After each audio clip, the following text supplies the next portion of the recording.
My husband sold my dad's priceless vinyl collection and called it just old junk. I never thought I'd be writing this post, but here I am, still shaking with anger as my fingers hit the keyboard. Last Tuesday, I came home from a week-long nursing conference in Chicago to find the basement shelves empty, completely empty. The meticulously organized vinyl collection my father had spent 40 years building, gone. Every single record that had soundtracked my childhood, that still carried his fingerprints, that connected me to him after cancer took him last year, vanished. All 437 of them, including the original pressing of Abbey Road he'd waited in line overnight to buy in 1969. When I confronted my husband Robert about it, he just shrugged, not even looking up from his laptop. It was just old junk collecting dust, he said, scrolling through some stock trading app. Besides, I got 15 grand for it. That's good money for stuff that was just sitting there. The casual way he said it, like he'd tossed out some expired yogurt from the fridge, made something inside me break. He didn't even have the decency to look me in the eye when he destroyed the most precious connection I had to my father. I just stood there, unable to process what I was hearing. $15,000 for my father's life's work, for the collection he documented in handwritten ledgers, with stories about where he found each album and what it meant to him, for the records he'd play on Sunday mornings while making his famous blueberry pancakes. Robert had sold them all without a single word to me. When I finally found my voice, I could barely speak above a whisper. Those weren't yours to sell. He finally looked up, irritation flashing across his face like I was overreacting.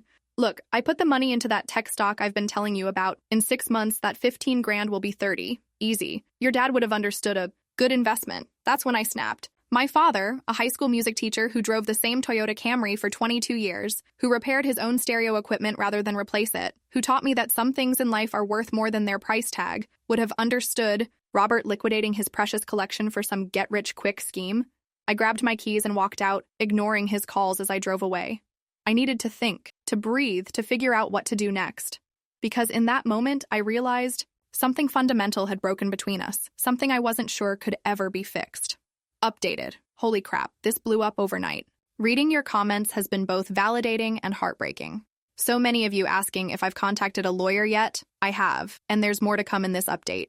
Has anyone else had a spouse who couldn't understand the difference between monetary and sentimental value? The collection that was more than just vinyl. To understand why this hit me so hard, you need to know about my dad. Michael Anderson wasn't just any vinyl collector. He was a man who believed music was the closest thing we have to time travel. Each record in his collection had a story. The scratched copy of Bruce Springsteen's Born to Run he bought with his first paycheck. The Nina Simone album he was listening to when he met my mom at a friend's apartment in 1985. The Beatles' White Album he found at a garage sale for $5 that turned out to be worth hundreds. Dad worked as a music teacher at Roosevelt High for 35 years, inspiring generations of kids while living on a modest salary. His record collection was his only indulgence. Every Saturday morning for as long as I can remember, he'd walk to Vintage Vinyl on Main Street, chat with Jerry the owner for an hour, and come home with a new treasure. As I got older, I started joining him. By the time I was in high school, it had become our ritual, digging through crates together, him teaching me about pressing quality, limited editions, the difference in sound between originals and reissues.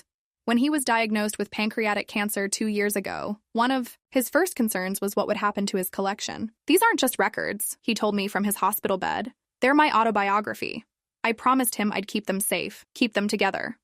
When he passed away 8 months later, the collection became my most tangible connection to him. On bad days, I'd go down to the basement, put on his favorite Fleetwood Mac album, close my eyes, and feel like he was still there, tapping his foot beside me.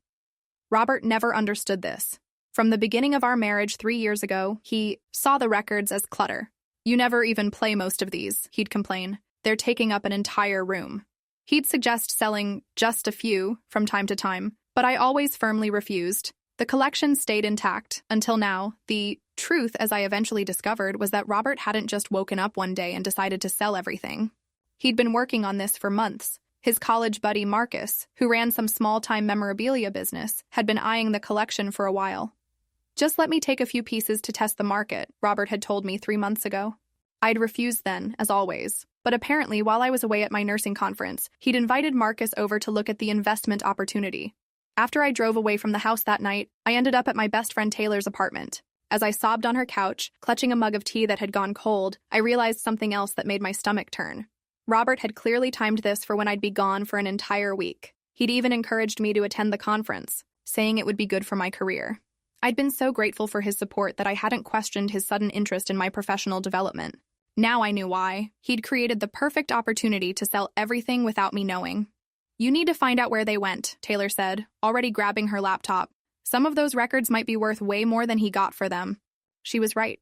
My father had some rare pressings, limited editions, albums signed by artists who had long since passed away. Robert, who couldn't tell the difference between the Rolling Stones and The Who, would have had no idea of their true value. I needed to track down the buyer before the collection was broken up and scattered forever.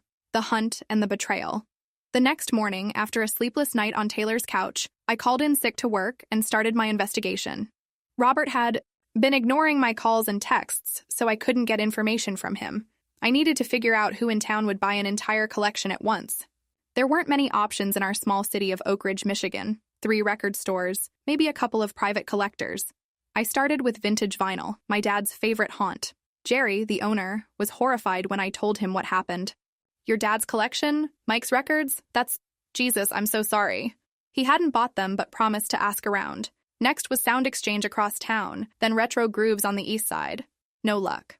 By mid-afternoon, I was sitting in my car in the Target parking lot feeling defeated when my phone rang. "Jerry. Found him," he said. "Guy named Preston Schaefer bought the lot. He owns that new place, Analog Archives, over by the university." I was at Analog Archives within 15 minutes. The shop was tiny but immaculate, walls lined with rare vinyl, in protective sleeves. A bell jingled as I entered, and a bearded man in his 30s looked up from behind the counter. "Can I help you?" Preston asked. I took a deep breath. "My name is Mike Anderson's daughter. I believe you recently purchased his record collection." Preston's expression changed immediately. Oh, wow, yes, I did." He seemed genuinely uncomfortable. "Your father had an incredible collection. I've already sold about a fifth of it to collectors who've been waiting for pieces like these." "They weren't for sale," I cut in, my voice breaking. "My husband sold them without my permission." Preston's face fell. "I'm so sorry. I had no idea." The guy, tall, dark hair, finance type, he said he was clearing out his father-in-law's estate. My blood ran cold. Robert had deliberately lied to make the sale seem legitimate. This wasn't an impulsive decision. It was calculated. Preston led me to the back room where most of my father's collection was being prepared for a major online auction set to start next week. Look, I paid $15,000 for the lot, which honestly was less than their worth. Some of these are incredibly valuable. That Beatles' White Album alone in that condition is easily worth $1,000. I stared at him. $1,000? For one record? Preston nodded. "Your father had exceptional taste and knowledge. This Velvet Underground and Nico with the unpeeled banana sticker, the Pink Floyd first pressing, the signed Dylan, I figured the seller knew what he had."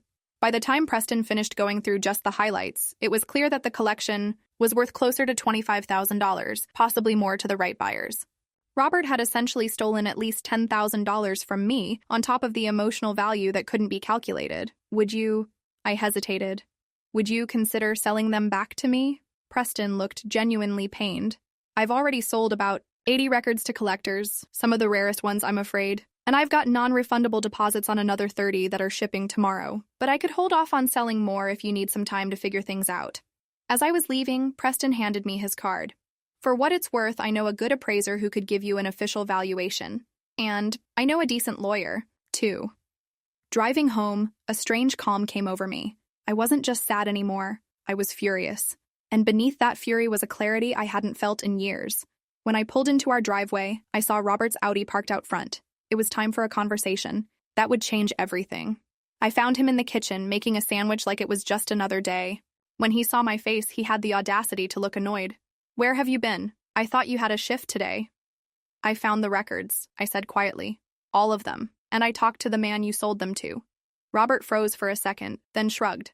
"So, I told you I invested the money. It's going to pay off way better than—" "You lied to the buyer," I interrupted. "You told him you were clearing out an estate. You planned this while I was at the conference." "Look," Robert sighed like he was explaining something to a child. "I did what needed to be done. That collection was worth 15 grand just sitting there doing nothing."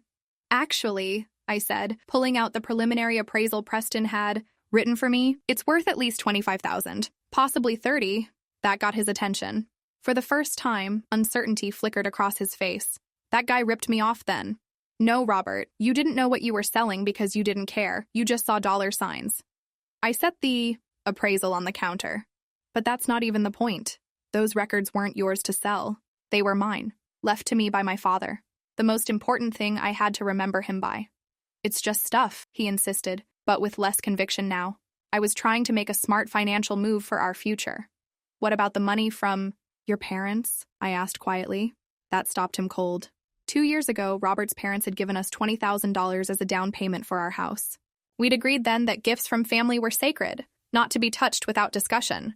That's different, he muttered. How? How is it different, Robert? He had no answer, just stood there, sandwich forgotten on the counter. Where's the money now? I asked. Robert suddenly couldn't meet my eyes. I told you, I invested it. Show me. Reluctantly, he pulled out his phone, opened his trading app. What I saw made my stomach drop. The $15,000 had been invested in a cryptocurrency I'd never heard of, some obscure token that his investment group had been hyping in their Discord channel. And according to the red numbers on the screen, it had already lost about 20% of its value in the week since he'd bought in. $3,000, gone just like that. It'll bounce back, Robert said quickly. These fluctuations are normal. You just don't understand investing. But I understood enough. Enough to know that my father's precious collection had been sold off for a high-risk gamble that was already failing. Enough to know that this marriage had deeper problems than I'd realized. I'm staying at Taylor's tonight, I said, already turning to leave. Don't call me. I'll let you know what happens next. What happened next was that I called Preston's lawyer friend and my own father's attorney, who still had all his estate paperwork. And then I made a decision that would change everything. Updated. First, thank you all for the support. It means more than you know. To clarify, yes, I've confirmed that legally the collection was 100% mine through inheritance, documented in Chiao, my father's will. And no, I wasn't going to let this go without a fight. Many of you guessed what came next. But did anyone predict just how badly Robert's investment would perform? Justice and consequences. 3 days later, Robert was served with legal papers at his office. I hadn't filed for divorce, not yet, but I had filed a civil suit for the illegal sale of property that was explicitly left to me in my father's will. The lawyer had explained that this was the fastest way to get the records back, or at least their full value. Robert called me immediately, furious. Are you kidding me? You're suing me? Your own husband? Yes, I said simply. And unless you want this to get messier, you should start figuring out how to get my father's collection back. That's impossible. Most of it's already sold. Not all of it, I corrected him. Preston agreed to hold what he hasn't listed yet. As for the rest, you'll need to compensate me for the full appraised value. This is insane, Robert sputtered. I don't have that kind of money. Then I suggest, you figure something out, quickly. What followed was a grueling 4 months of legal battles. Robert hired his own lawyer, tried to claim the records were community property since we were married. My attorney countered with my father's will, which explicitly bequeathed the collection to me personally. We had 3 separate hearings, with Robert trying various tactics to delay or minimize his liability. During this time, something else was happening. Robert's cryptocurrency investment was steadily tanking. The obscure token he'd bought into was part of a classic pump-and-dump scheme. By our second court date, the $15,000 had dwindled to about $5,000. By the third hearing, it was worth less than $2,000. The judge, a woman in her 60s who happened to have some knowledge of collectibles through her husband's stamp collection, had little patience for Robert's arguments. After reviewing all the evidence, including the explicit language in my father's will, she ordered him to either recover the exact records that had been sold or compensate me for their full appraised value, which by now had been officially set at $28,500. Robert was stunned. Where am I supposed to get that kind of money? The judge peered at him over her glasses. That's not the court's concern, Mr. Daniels. You sold property that wasn't yours to sell. Now you need to make it right. It took another 2 months and the threat of wage garnishment, but Robert eventually made arrangements to make things right, though not willingly. He had to sell his precious Audi and take out a personal loan. He managed to buy back about 60% of the collection from Preston, but approximately 110 records, including some of the most valuable and emotionally significant ones, were gone forever, sold to collectors across the country and even internationally. For those, he had to pay me their appraised value. During those months, I stayed at Taylor's, coming home only to pick up clothes and essentials. Each time, more of Robert's things would be gone. He was gradually moving out, having found a studio apartment across town. We communicated only through lawyers now, the gulf between us too wide to bridge. The day the last of the recoverable records were returned to me, I sat alone in the basement, surrounded by what remained of my father's collection. I put on his favorite Miles Davis album and let the music wash over me. For the first time in months, I felt peace, despite knowing that some pieces of this musical autobiography were now permanently missing. chapters of my father's life I would never get back. The divorce papers were filed the next day. A new chapter begins. It's been 6 months since that Tuesday when I came home to empty shelves. The divorce was finalized last week, quick and clean as divorces go. In the settlement, I kept the house, the records that had been recovered, and walked away from any claim on Robert's now disastrous investments. The cryptocurrency he'd been so confident about had become essentially worthless after the founders disappeared with millions in investor funds. Between that loss and what he had to pay me, he lost almost everything he had. As for me, I've started the slow process of rebuilding what was lost. I joined online forums for vinyl collectors describing the missing records from Dad's collection. Amazingly, fellow collectors have helped me track down 3 of them so far. Not the exact copies my father owned, but the same pressings in similar condition. It's not the same, but it's something. I've also started adding to the collection, myself, picking up where Dad left off. Last Saturday, I went to Vintage Vinyl and spent an hour chatting with Jerry, just like Dad used to do. I came home with a first pressing of Carole King's Tapestry that made me smile thinking how much Dad would have approved. The basement has been transformed into a proper listening room now, with Dad's old armchair in the center, surrounded by his meticulously organized vinyl. I've added my own touch, photos of him throughout the years, his old concert tickets framed on the wall, his handwritten catalog preserved in a binder on the shelf. Sometimes I think about what Robert said, that they were just old junk collecting dust. How completely he missed the point. These records were never just about their monetary value, though that turned out to be significant. They were about connection, memory, the stories embedded in their grooves. They were about my father's life, and the parts of it he shared with me. Yesterday, I ran into Robert at the grocery store, the first time I'd seen him in months. He looked thinner, tired, a little lost, pushing his cart with just enough food for one. For a moment, I felt a twinge of something, not regret exactly, but awareness of all that had been broken. Then he looked up and saw me, his face flushed, and he quickly turned down another aisle. I continued shopping, picking up ingredients for my dad's blueberry pancake recipe. Sunday morning tradition. As I drove home, I thought about value. How some people can only see it in dollar signs, while others understand that the most precious things in life can't be calculated on a balance sheet. Tonight I'll go down to the basement, select a record from Dad's collection, and let the music fill the house that is now truly mine. And I'll be grateful for the lesson I never wanted but needed to learn. Some things are worth fighting for, and some people will never. Understand why. Updated. This will be my final update on this situation. The missing records continue to turn up. Found a rare Zeppelin pressing last week. As many of you predicted, Robert eventually texted asking to talk things through after his latest investment also tanked. I didn't respond. Now the big question, if your partner doesn't understand what truly matters to you, is that an immediate deal breaker or something that can be worked through?